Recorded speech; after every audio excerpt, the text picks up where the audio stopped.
पूज्य संत चरण, आज के सभा के माननीय अध्यक्ष महोदय, माननीय प्रांत संघ चालक जी, इस वेद पाठशाला आदि चलाने वाली संस्था के सभी माननीय पदाधिकारी गण और मंच पर उपस्थित सभी परिचित है, नाम लेने में समय जाएगा, इसलिए सभी मान्यवर उपस्थित सज्जन, माता भगिनी,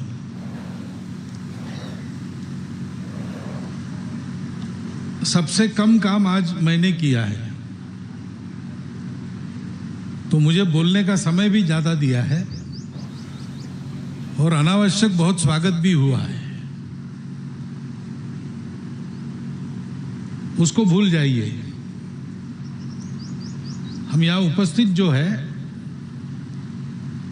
वहाँ इस संस्था के एक भवन निर्माण की शिला का पूजन करके वो भवन निर्माण निर्बाध रीति से हो, इतनी व्यवस्था यहाँ करने के लिए वो काम हो गया है। प्रश्न है कि वेद, संस्कृत, संस्कृति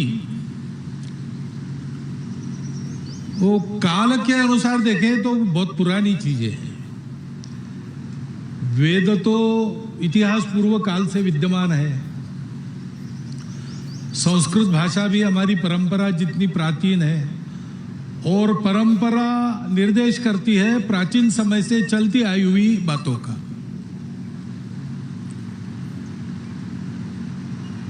तो इनका संबंध क्या है, ऐसा बहुत लोग पूछते हैं। संबंध क्या है, सारा उसमें अध्यक्ष महोदय ने 3 वाक्यों में बता दिया, लेकिन हमको इसको समझना है। भारतवर्ष के स्वर्ण काल की बात हुई,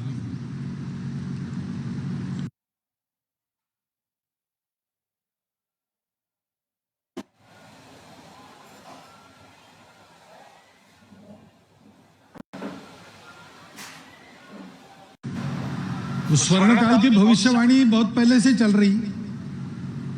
स्वामी विवेकानंद ने कहा था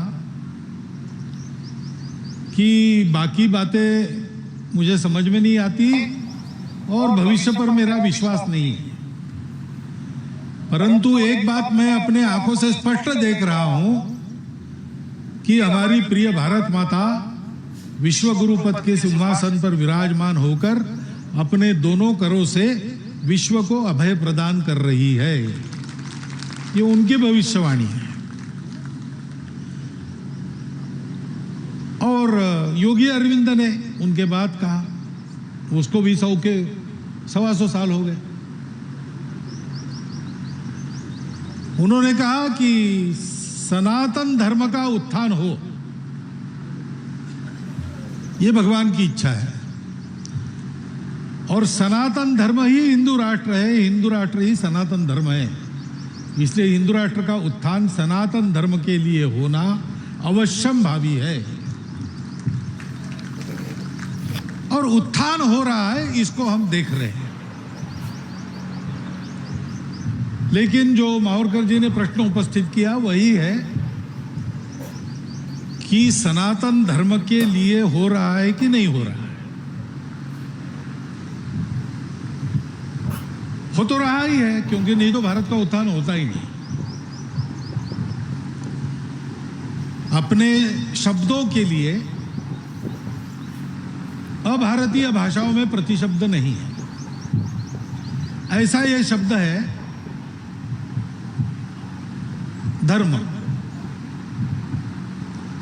सनातन धर्म यानी जो पहले भी था, आज भी है, आगे भी चलेगा, चलते आया हुआ है, किसी को उसका उद्गम पता नहीं और वो आगे वो चलने वाला है, अमर है एक तरह से।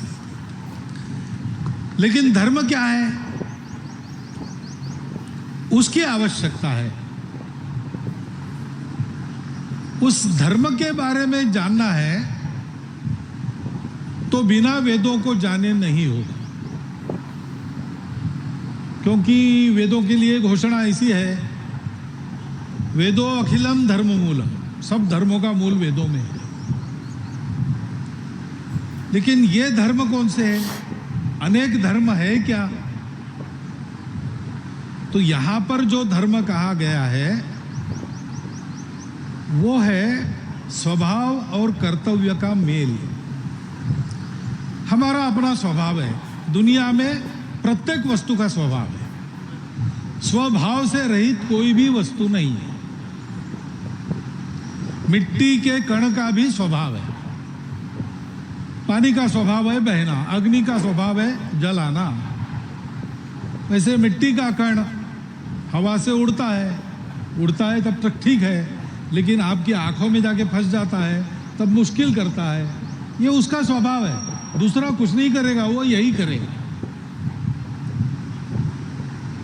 ऐसे प्रत्येक का वो जो स्वभाव होता है। मेरा मैट्रिक में भौतिक शास्त्र विषय में मराठी मीडियम था, तो उसका जो पाठ्य पुस्तक था, अंग्रेजी में जिसको कहते जनरल प्रॉपर्टीज ऑफ मैटर, उसका नाम था सामान्य वस्तु धर्म। वो धर्म जीवित या निर्जीव सभी प्रकार के उत्पन्न जो हुए भूत है, भूत यानी वो घोस्ट नहीं, जो बना है वो भूत है, उसका स्वभाव है। दूसरी तरफ धर्म कर्तव्य भी है।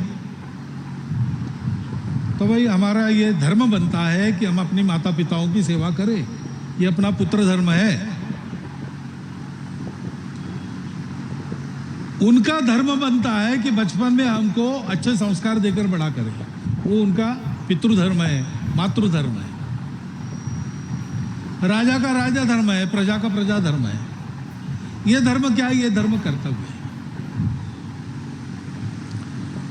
तो जब सब धर्मों का मूल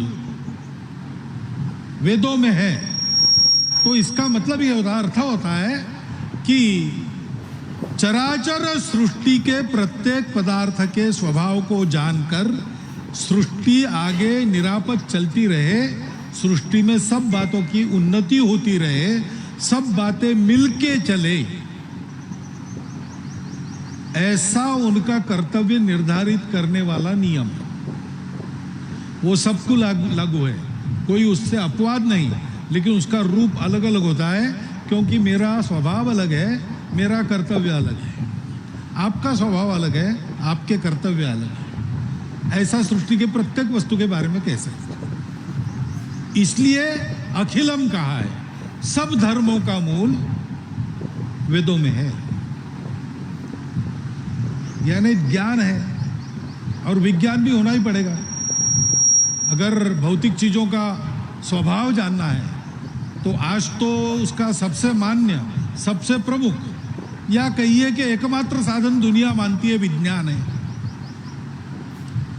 लेकिन केवल उस जड़ विज्ञान के आधार पर विचार करते हैं तो गड़बड़ होती है, क्योंकि उसमें सब बातों को अलग अलग देखा है, और एक बात है उसको भी तोड़ तोड़ कर, इसको कितने अंग है ऐसा उसको तोड़ कर विचार करते हैं,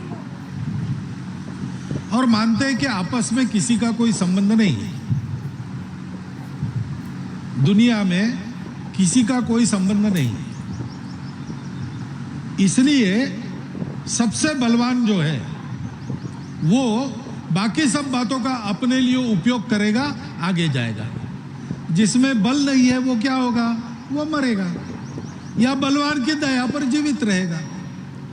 बलवान दुनिया को चलाएंगे और बलवान सोचेंगे कि हमारे लिए जो उपयोगी है उनसे उपयोग लेंगे, उपयोग लेते रह सके, इसलिए उनको जीवित रखना है, उतना ही पालेंगे। उपयोग लेते रहना है, इसलिए हमको सदा उपयोग लेने की क्षमता में बना रहना चाहिए, इसलिए चाहे जैसा लेंगे, और जो हमारे उपयोग का नहीं उसकी उपेक्षा करेंगे। या बहुत कठिनाई होती हो, कचरा काय को रखना, उसको जला देंगे यानी मार डालेंगे,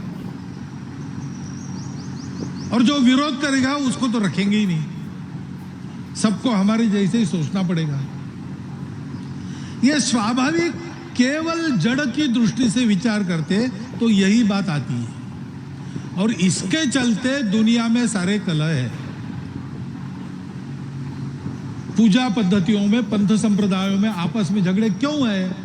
तो कहते हैं हमारा ही सही, बाकी सब गलत, और जो हमारा सही है उसके अनुकूल जो है उनको रखेंगे, नहीं है उनको छोड़ देंगे। आड़े आते होंगे, ऐसा लगेगा, या बहुत ज़्यादा बढ़ रहा है, कम साधन है, लोग बढ़ रहे, तो उनको समाप्त करेंगे। ये अहंकार जाता नहीं।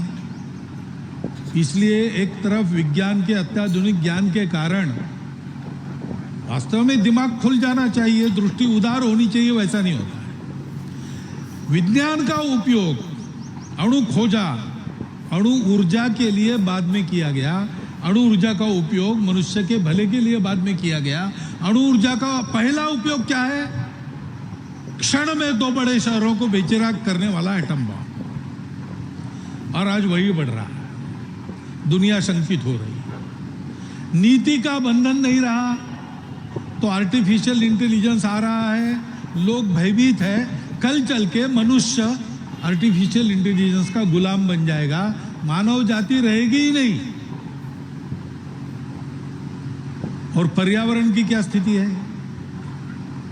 अन्न विषयुक्त है, पानी विषयुक्त है, हवा विषयुक्त है, मन भी विषयुक्त हो गया है। अभी बहुत वर्णन किया है माहौरकर जी ने, कौन सा विष घोला जा रहा है। होना ही है, क्योंकि केवल जड़ दृष्टि से देखते हैं तो ये नीतिमत्ता, संस्कार, इसका कोई अर्थ नहीं, सब जानवर है। आहार निद्रा भय मैथुन सामान्य में पशुभिर नराणाम, जड़ दृष्टि केवल इसी का विचार करती, वो मनुष्य को भी बायोलॉजिकल एनिमल मानती है।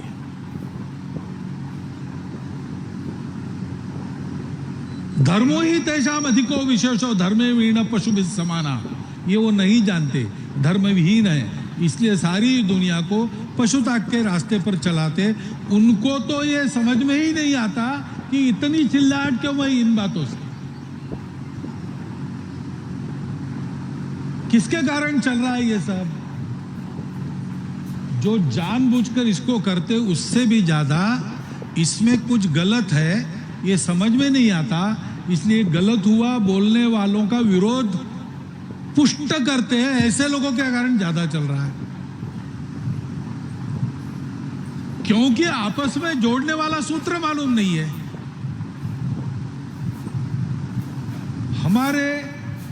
हम जब धर्म कहते हैं तो उसको वो सूत्र मालूम है। वो धर्म पहली बात ये जानता है कि जो कुछ दिखता है वो एक ही है, चिरंतन है, वही मूल है, उसी को जानना है, वो चेतन है। ईशावास्यमिदं सर्वम यत्किंचम जगत्याम जगत। और इसलिए जीना कैसे है? जीना उपभोग के लिए नहीं, जीना भौतिक सुख के लिए नहीं, तेन त्यक्तेन भुंजीता। ये सर्व जो भगवान ही है, भगवान से ही बना है, इसकी पुष्टि तुष्टि होने के बाद जो बचता है उसमें तुम रहो।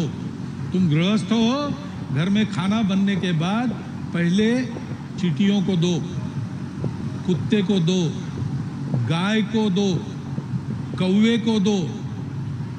5 बलि देने के बाद गांव में घूमकर कोई भूखा है क्या देखो, उसको अपने घर ले आओ, स्नान वान करा के पूरे सम्मान के साथ उसको भोजन कराओ, बाद में तुम भोजन करो। गृहस्थ का कर्तव्य है। ये क्यों है? क्योंकि हम और ये जो सब है वो अलग नहीं है। जो हम में है वही वहां है, और जो सर्वत्र है वही हम में है। ये जब पता चला तो हमारे पूर्वजों को ये भी स्वाभाविक, उसका एक लॉजिकल कंक्लूजन के नाते पता चला कि अगर ऐसा है तो मैं यहाँ खड़ा होके बोल रहा हूँ, दूर आसाम के जंगल में कोई दुखी है, वो मेरा अपना है। दूर अफ्रीका के जंगल में कोई है, मेरे जैसा दिखता भी नहीं, मेरा दूर दूर से संबंध नहीं, दुखी है, वो मेरा ही दुख है, क्योंकि वो मेरा अपना है। अमेरिका में कोई साहब है, एयर कंडीशन में बैठा है, सुख भोग रहा है, मुझे भी सुख मिल रहा है, कारण वो सुखी हो रहा है, वो मेरा अपना ही है। ये सृष्टि है, इसमें बना हुआ सब मैं इसका अंग हूं, ये मेरा अपना ही है, मैं इतना लूटूंगा नहीं जिससे बचेगा ही नहीं, सृष्टि खराब हो जाएगी, ऐसा करना मेरा धर्म नहीं है। ये उसको समझ में आता है। छोटा बच्चा भी हमारे यहाँ का शाम को पेड़ों को हाथ नहीं लगाता, पेड़ सो रहे ऐसा कहता है। उसको उसके दादी ने बताया। दादी को कहां से पता चला? उसने वेद नहीं पढ़े। लेकिन ये जो सारा ज्ञान है उसका जो पहला बिंदु है, चराचर में हम हैं, चराचर के सुख दुख से हमारा संबंध है। हमको ऐसा रहना चाहिए जिससे चराचर अच्छा बने, सुखी हो, बिगड़े नहीं। इसलिए परोपकार करो, सेवा करो। परोपकाराय पुण्याय पापाय परपीडनम। ये सारा ज्ञान ऋषियों को हुआ और ये जब उनको स्वाभाविक पता चला कि पूरी सृष्टि ही मेरा कुटुंब है, ये त्रिभुवन हमारा घर है, वो हमारा स्वदेश ही है, तो उन सबको ये पता चलना चाहिए। क्योंकि ये जोड़ने वाला जो तत्व है वो स्वार्थ पर आधारित नहीं है, वो संबंध पर आधारित है। हम उसी से बने हैं। जैसे हम कहते हैं कि पूर्वजों का खून हमारे नस-नस में भरा है, वैसे हम कहते हैं कि जो मेरे में है वो सब में है। एक ही आत्मा सब में है, एक ही परमात्मा है। तो वो संबंध है और वो शाश्वत है, चिरंतन है। बाकी सब बदलेगा, जन्म जन्मांतर बदलेंगे, सृष्टि का कायापलट होते रहेगा, प्रलय होंगे और फिर से सृष्टि बनेगी। लेकिन जो पहले था, जो आज है, वही कल रहेगा और वो सब में है। उस अर्थ में हम सब लोग अमर हैं, क्योंकि हम संबंध में जुड़े हैं। तो उन संबंधों का लिहाज करके जीना सिखाता है, वो धर्म है। वो सबको जोड़ के रखता है, जोड़ के रखता है, बिखरने नहीं देता। और सब लोग मिलकर जब जीना चाहते तो सब लोग संयम में जीते हैं, सब लोग सबके हित का विचार करके जीते हैं। अपने हित में कम से कम अपने गांव का हित होना चाहिए। मैं और मेरे परिवार, उससे आगे जाके मैं सोचता हूँ, गांव की सोचता हूँ, राज्य की, जिले की, अपने राष्ट्र की सोचता हूँ। और ऐसा जो राष्ट्र होता है वो सारे विश्व के कल्याण का सोचता है। क्या हम धर्म के लिए बढ़ रहे हैं? हाँ, वैश्विक स्तर पर देखें तो उसी के लिए बढ़ रहे हैं। बड़े होके बाकी देश क्या करते हैं? डंडा चलाते। पहले रशिया चलाता था, उसको अमेरिका ने गिरा दिया, अपना डंडा शुरू किया। अब चीन आया है, वो अमेरिका को पछाड़ेगा ऐसा लगता है। इसलिए यूक्रेन को मोहरा बनाकर अमेरिका और रशिया लड़ रहे हैं। भारत को कह रहे हैं हमारी तरफ आओ, हमारा पक्ष लो। भारत कहता है आप हमारे दोस्तों हो, आप भी हमारे दोस्तों हो। ये जो मर रहा है आप दोनों के बीच, वो भी मेरा दोस्त है। पहले मैं उसको राहत पहुंचाता हूं, अभी मैं आपका या उनका पक्ष नहीं लेता। ये लड़ाई का जमाना नहीं, लड़ना बंद करो। ये कहने वाला भारत खड़ा हुआ है, जो पहले हिम्मत नहीं थी अपनी। धर्म के लिए बढ़ रहा है।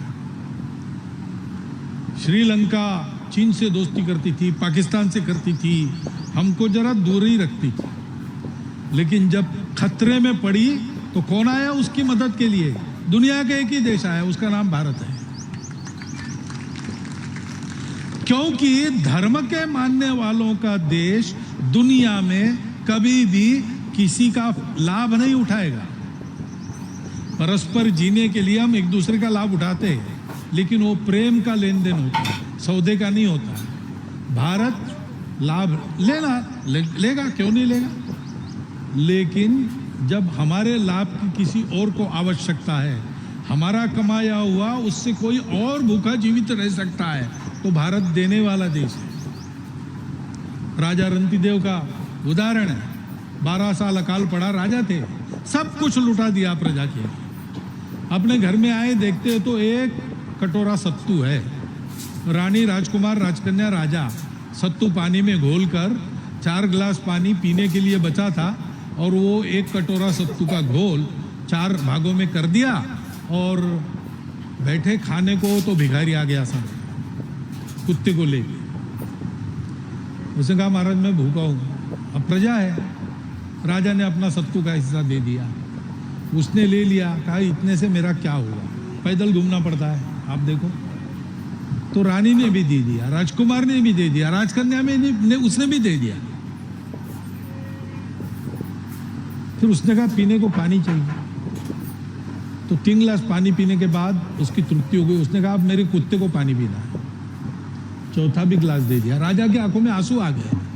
भिखारी ने कहा देखो महाराज आपको दुख होता हो तो ये मैं नहीं करूंगा, आप पानी वापस ले लीजिए, कुत्ता मेरा मरेगा प्यासा, क्या है उसमें, आपको इतना दुख होता है, इतना मैं पीड़ा, मुझे भूख लगी थी इसलिए मैंने आपको कहा। राजा को नहीं कहेंगे तो किसको कहें। राजा ने कहा भले आदमी, मेरा पानी जा रहा है इसलिए मैं दुखी नहीं हो रहा हूँ, तुम अगर और कुछ पीने खाने को मांगोगे तो मेरे पास देने को कुछ नहीं, इसलिए रो रहा हूं। ये धर्म सिखाने वाला अपना देश है। उन्होंने ये ज्ञान प्राप्त किया। कैसे प्राप्त किया? ज्ञान प्राप्त करने का एक तरीका तो आज है, साइंस जिसको कहते हैं। देखो, निरीक्षण करो, कुछ बनाओ तर्क, उस तर्क के आधार पर प्रयोग करो। प्रयोग सफल हो गया, यहाँ मुडेटी में सफल हो गया तो कर्णावती में सफल होता है क्या? जाके देखो, चेन्नई में जाओ, वहाँ होता है कि सब जगह सफल होना चाहिए, हर बार सफल होना चाहिए। और वो नियम बना के हर जगह लागू करके देखो, अगर वो वैसा होता है और कृत्रिम रीति से वैसी परिस्थिति उत्पन्न करने के बाद भी वैसे ही होता है, तो फिर वो सत्य है, उसको स्वीकार करो। अन्यथा किसी भी कसौटी में फेल होता है, रिजेक्ट करो। ये एक तरीका, साइंस उसी को मानता है। कहता है भगवान भी टेस्ट ट्यूब में दिखना चाहिए, तब हम मानेंगे। अहंकार है साइंस का। कुछ चीजें तुम्हारे आंखों को दिख ही नहीं सकती, क्योंकि जो भी देखोगे तुम दिखेगा। अभी तुम सूर्य के आगे दूसरी आकाश गंगाओं में देख रहे हो, तुम्हारा प्रकाश पृथ्वी पर तो सीधे लाइन में चलता है, इतने बड़े अंतर पर सीधे लाइन में चलेगा क्या? नहीं चलता। और फिर वो लाख प्रकाश वर्ष दूर है। आज तुम लिखोगे रंग लाल है, अरे 1 लाख साल पहले उसका लाल रंग था, वो अभी तुमको दिख रहा है। अभी रंग क्या है तुम नहीं जानते। दूर की छोड़ो, अपनी सोचो। अपना दिमाग हमको दिखा रहा है ये फूल है, पूरा फूल है, गोल है, अच्छा है, देखिए। लेकिन ऐसा होता है एक्सीडेंट हुआ, ब्रेन को ऑपरेशन करना पड़ा, उसके बाद मुझे सब फूल आधे दिखते हैं। मैं समझता हूं पूरे दिख रहे हैं। आप मुझे कहते हो फूल निकालो तो मैं फूल निकालता हूं, वो आधा ही निकालता हूं और आपको बताता हूं निकाला, अरे पूरा करो, पूरा ही तो है। तो ये क्या है माया जाल? ये माया जाल ऐसा है कि हमारे ब्रेन में जो सॉफ्टवेयर फिट है वो हमको जो दिखाता है वही दिखता है। इतने रंग दिखते हमको, इतने ही रंग हो गए ऐसा नहीं है। आपको भी पता है कुत्ते को सब कुछ ब्लैक एंड व्हाइट दिखता है। मैं जानवरों का डॉक्टर हूं, डॉक्टर कहा मुझे, ध्यान रखो जानवरों का डॉक्टर हूं। तो कुत्ते को सब काला और सफेद में दिखता है। अगर कुत्ता अहंकारी हो गया, कहे क्या पागल है मानव, लाल रंग की बात करता है, पीले रंग, अरे सब काला सफेद है। मुर्गी कहेगी अरे 2 ही कैसे, 3 रंग है भाई, लाल पीला हरा। मुर्गियों को इतना ही दिखता है। तो ये माया ही है ना, जितना हमारे यहाँ सॉफ्टवेयर है उतना ही हमको दिखता है। सत्य क्या है हम भी नहीं जानते। और छोटे छोटे परमाणुओं के आगे के कणों को देखने के लिए जाते हैं तो डिस्टर्ब हो जाते, देखने के लिए जाते तब डिस्टर्ब हो जाते, दिखते नहीं है। और वो कण है कि वो वेव है ये भी अभी पता नहीं। तो भगवान कैसे टेस्ट ट्यूब में आएगा? लेकिन विज्ञान को अहंकार है। लेकिन एक दूसरी पद्धति विज्ञान भी जानता है, अभी हायर साइंस जो है आज का सब, उसको एक तरह से एब्स्ट्रैक्ट साइंस भी कहते हैं, क्योंकि उसके प्रयोग नहीं हो सकते। सूर्य का जन्म कैसे हुआ? प्रयोग कैसे करोगे भाई? इतनी बड़ी उष्णता, वो लेबोरेटरी और साइंटिस्ट सहित भस्म हो जाएगी। प्रयोग नहीं, उसके लिए गणित है और उसके लिए विचार है, चिंतन है। ये जानता है विज्ञान, उसका उपयोग कर रहा है। लेकिन हमारे ऋषियों ने चिंतन से और गणित से ही जाना। आप सांख्य शास्त्र पढ़ो तो आपको पहले गिनती करनी पड़ती है, 1 तत्व, 2 तत्व, 3 तत्व, ऐसे ही चलता उनका। और सारा हमारा अपने अंदर झांक के प्राप्त किया हुआ विज्ञान है, क्योंकि देखने से पता चलता है कि एक सूत्र सब जगह चलता है, जो पिंड में है वही ब्रह्मांड में है। हमारे ऋषियों ने ऐसा अध्ययन किया, ध्यान लगाया, चिंतन किया, दिखता है उसके आधार पर हिसाब किए और उनको वो तत्व मिल गया। उस तत्व के आधार पर सृष्टि के भौतिक पदार्थों की रचना, उसको कहते हैं स्वर। सृष्टि उत्पन्न हुई, आज विज्ञान भी यही कहता है, बिग बैंग हुआ, आवाज हुआ। पहला क्या है? हलचल हुई। हलचल के कारण क्या हुआ? आवाज हुई। आवाज के कारण, वो स्फोट के कारण चलता गया, बनता गया विश्व। स्वरों से बनती है। हमारे ऋषि स्वरविद बन गए। स्वरविद बनने के बाद अस्तित्व के सत्य को उन्होंने प्रत्यक्ष देखा।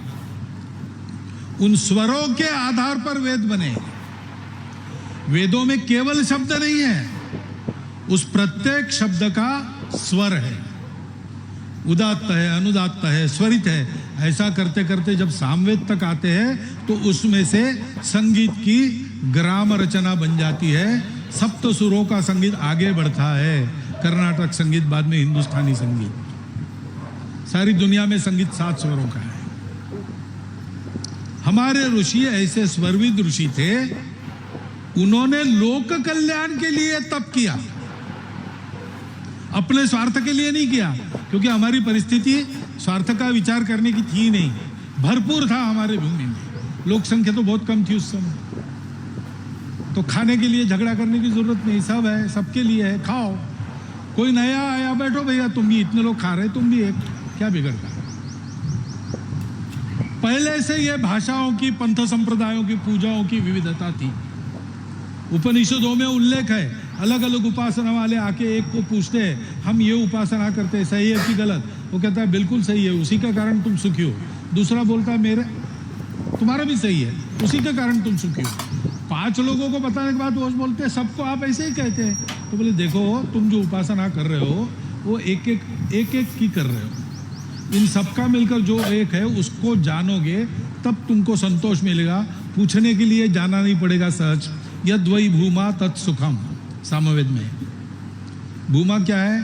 ये सभी चैतन्य जो सृष्टि का है, विभिन्न देवी देवताओं के रूप में प्रकट होता है, विभिन्न प्रकार से लोग उसको देखते पूछते हैं, वही है। उसको जानो तो सुख है, ऐसा उनको पता चला। वो स्वरविद ऋषि, उनकी तपस्या के कारण हमारा राष्ट्र उत्पन्न हुआ, क्योंकि जब उनको पता चला कि ये सबको बताना है, क्योंकि सब अपने हैं, इससे सुख मिलता है, वो कभी फीका नहीं पड़ता, उससे कोई संकट पैदा नहीं होता, और कुछ पाना शेष नहीं रहता, कुछ जानना शेष नहीं रहता, तृष्णा समाप्त हो जाती है, संतोष भरा जीवन रहता है। तो उन्होंने कहा कि ये सबको बताओ, लेकिन उसके लिए एक पूरा समाज चाहिए, एक पूरा राष्ट्र चाहिए, तब ये होगा। क्योंकि ये भाषणों से पता नहीं चलता, इसको जीना पड़ता है, इसको जीना पड़ता है। और इसलिए वेदों के आधार पर, उन मूल्यों के आधार पर, कर्मकांड के आधार पर नहीं, उन मूल्यों के आधार पर पीढ़ी दर पीढ़ी उसका आचरण करने वाला समाज चलता रहे, ऐसी एक संस्कृति बनी, उससे अपना राष्ट्र बना। ओम भद्रम इच्छन्त ऋषिया स्वरविदा तपो दीक्षाम उपसे दुरग्रे ततो राष्ट्रम बलम ओजश्च जातम। और इसलिए आज के भारतवर्ष में हमको आगे बढ़ना है। क्यों बढ़ना है?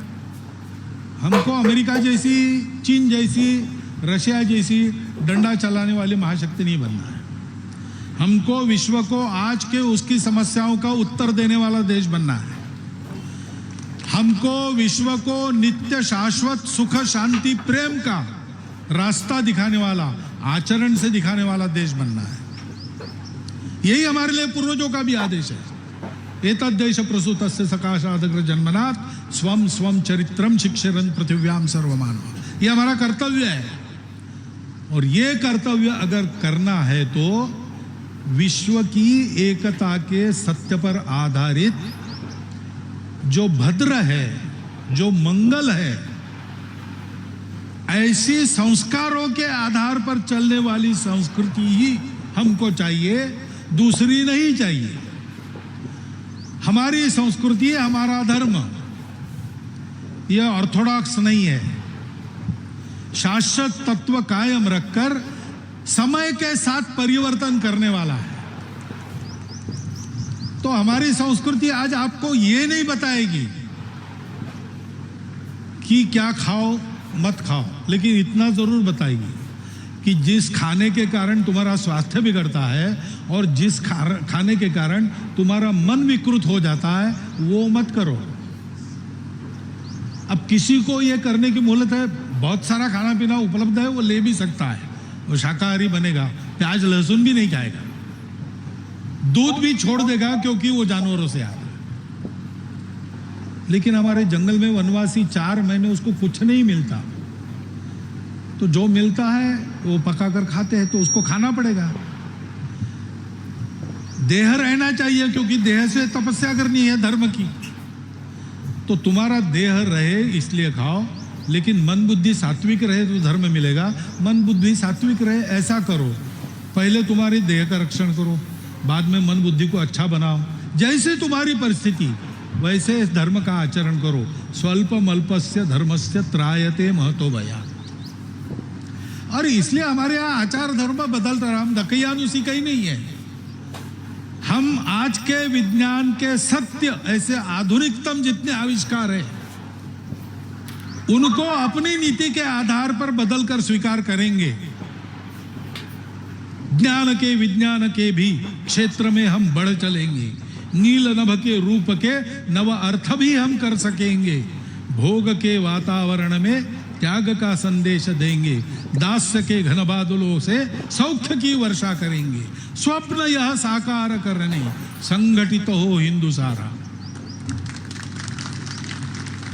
राष्ट्र को विजयी बनाना है। विजयी यानी धर्म विजय करने वाला। जिस विजय से धर्म बढ़ता है वो धर्म विजय है। धन विजय होता है जिस विजय के कारण धन संपत्ति की लूट करने को मिलता है, वो हमारा नहीं है। असुर विजय है जिस विजय में प्रतिपक्षी का पूर्ण निकंदन कर देते हैं, विनाश होता है, वो हमको नहीं चाहिए। हम धर्म विजय वाले लोग हैं। धर्म बढ़ाएंगे, सबको जोड़ेंगे, आगे बढ़ाएंगे, विश्व गुरु बनेंगे। और इसलिए वेद विज्ञान, वेदों का ज्ञान, उसका जतन होना आवश्यक है। संस्कृति का जतन होना आवश्यक है। ये सारा ज्ञान संस्कृत में है, संस्कृत का प्रभाव होना आवश्यक है। हमको अपनी मातृभाषा अच्छी बोलते बननी चाहिए। पहली बात ये करो, क्योंकि हमारी मातृभाषा हम ठीक से समझते हैं, उसके शब्दों का उगम समझते हैं, किस किस अर्थ में उसका प्रयोग समझते हैं और उसका प्रयोग करते हैं, तो 40% संस्कृत हम वही सीख लेते हैं। क्योंकि 40% शब्द कम से कम संस्कृत भाषा के हैं हमारे यहाँ। संस्कृत हमारी भाषा जननी है। उसको सीखने के बाद संस्कृत भी सीखना है। मातृभाषा और संस्कृत सबको आना चाहिए। सरल है सीखना, कोई शिक्षक ही चाहिए ऐसा नहीं है। स्तोत्र पाठ करो, आप कंठस्थ करो। जैसे राम रक्षा में स्तोत्र है, रामो राजमणि सदा विजयते, रामम रमेशम भजे, रामेणा भियता निशाचर चमुम, रामाय तस्मै नमः, रामान नास्ति परायणम परतरम, रामस्य दासोस्म्यहम, रामम रामे चित्तलय सदा भवतु मे, भो राम मामुद्धर। जो विभक्ति याद करने की जरूरत नहीं, आ गई। राम पुल्लिंगी एक वचनी शब्द की 8 विभक्ति 7 विभक्ति इसमें आ गई। ऐसे सूत्र है छोटे छोटे। गीता पढ़ते हैं, राम रक्षा कहते हैं, अथर्वशी कहते हैं, थोड़ा ध्यान रखते हैं। संघ में एकात्मता स्तोत्र पढ़ते हैं, प्रार्थना करते, थोड़ा ध्यान रखते हैं तो संस्कृत भाषा का ज्ञान होता है। थोड़ा प्रयास करेंगे तो जैसे अपने अध्यक्ष महोदय जी ने भाषण दिया वैसे आप संस्कृत का संभाषण अस्खलित रूप में कर सकते हैं। उससे हमको हमारी परंपरा का ज्ञान होता है परंपरा का ज्ञान इसलिए आवश्यक है कि भूतकाल के हमारे जो शाश्वत अधिष्ठान है उसके आधार पर आधुनिक जगत का हम स्वीकार कर सके। संगणक के लिए भी सर्वोत्तम भाषा संस्कृत है। बहुत से कॉन्सेप्ट्स आज के विज्ञान के आप अगर संस्कृत जानते हो तो शुक्र है। गणित सीखने वाले विद्वान कहते हैं कि आप संगीत और संस्कृत सीखो तो गणित जल्दी आता है। ये सारा हमारी परंपरा में है। उसको सीखेंगे तो आज के दुनिया के लिए हम लायक बन जाएंगे और अपने अधिष्ठान पर खड़े होकर संपूर्ण दुनिया को मंगलमय दुनिया बनाएंगे। वैसा हमको सबका करना है, वो हमारा कर्तव्य है। इसलिए परंपरा से इतनी तपस्या करके उसके जतन करने वाले लोग और उनकी संस्थाएं, उसका हमको पोषक बनना चाहिए। उसके लिए सब प्रकार की जिससे जितनी हो उतनी मदद करनी चाहिए। मैं इसीलिए आया हूं, मैं और तो कुछ नहीं कर सकता। लेकिन मावरकर जी के यहाँ परिचय हो गया, उन्होंने कहा हमारे देखने के लिए आओ। मैं आऊँगा ऐसा मैंने कह दिया। उन्होंने एक समारंभ की रचना की, मुझे याद किया तो समय निकाल कर मैं आया। आने के बाद क्या किया, एक लंबा भाषण दिया, आपको बोर किया, इससे ज़्यादा कुछ नहीं किया। लेकिन उतना करने से अगर इनको मदद होती है तो हमारा क्या जाता है। हम इसी के लिए है, ये दिया है किस लिए, आपका हमारा सबका, समाज के लिए, राष्ट्र के लिए, संस्कृति के लिए, धर्म के लिए, भगवान के लिए। चलते चलते ये काम हम सब लोग कर सकते हैं। जिनकी कोई विशेष शक्ति है, धन की, बल की, प्रभाव की, उन्होंने उस प्रकार से मदद करके जहाँ जहाँ ऐसे कार्य चल रहे वहाँ वहाँ उन सब कार्यों का पोषण करना चाहिए। ऐसा एक विचार मेरे मन में आता है, आपके चिंतन और कृति के लिए आपके सामने रखता हूँ। और इतने देर तक मेरा सुन लिया, इसलिए आपका धन्यवाद करता हुआ कृतज्ञता पूर्वक